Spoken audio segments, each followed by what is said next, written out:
کے سامنے اس کو برہنہ کر دیا۔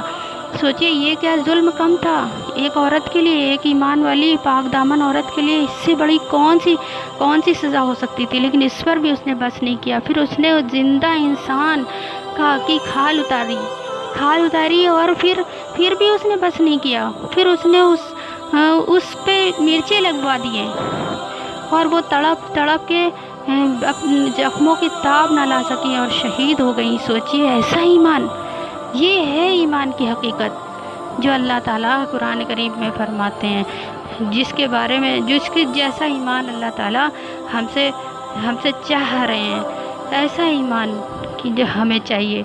کیونکہ کیسا کہ والذین یؤمنون بما انزل الیک وما انزل من قبلک وبالآخرۃ ھم یوقنون، اور جو لوگ ایمان رکھتے ہیں اس پر جو نازل کیا گیا